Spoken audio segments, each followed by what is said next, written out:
ఈరోజు మన వరంగల్ జిల్లా మున్సిపల్ కార్యాలయంలో బతుకమ్మ సంబరాలకు విచ్చేసినటువంటి కొండ సురేఖ మేడం గారికి, మా నగర మేయర్ గుండు సుధారాణి మేడం గారికి, కమిషనర్ గారికి, ఎంపీ కడియం కావ్యక్క గారికి, నా తోటి కార్పొరేటర్లకి, ఇక్కడున్న అఫీషియల్ అధికారులకు, ఇక్కడికి వచ్చినటువంటి తెలంగాణ ఆడబిడ్డలందరికీ బతుకమ్మ శుభాకాంక్షలు తెలుపుకుంటున్నాను.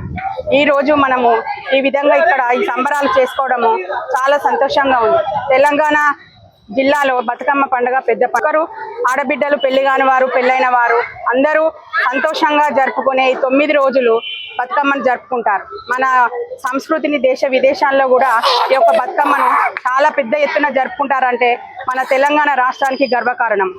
దీనికి మన రేవంత్ అన్న గారు ఎంతో కృషి చేస్తున్నారు. ఆడబిడ్డలంటే మా నాగరాజు అన్న ఎమ్మెల్యే గారు కూడా చాలా ఆడబిడ్డలను ప్రోత్సహిస్తారు. మొన్న 1000 స్తంభాల గుడి కాడ ఎంగిలి బతుకమ్మ రోజు మొదటి ఈ రోజు స్టార్ట్ చేయడం జరిగింది. ఈ రోజు ఈ విధంగా ఆడబిడ్డలందరూ సంతోషంగా జరుపుకొని నిండు నూరేళ్లు ఆరోగ్యాలతో సుఖ సంతోషాలతో ఉండాలని కోరుకుంటున్నాను. నా పేరు వరంగంటి అరుణకుమారి, 1వ డివిజన్ కార్పొరేటర్. ధన్యవాదాలు.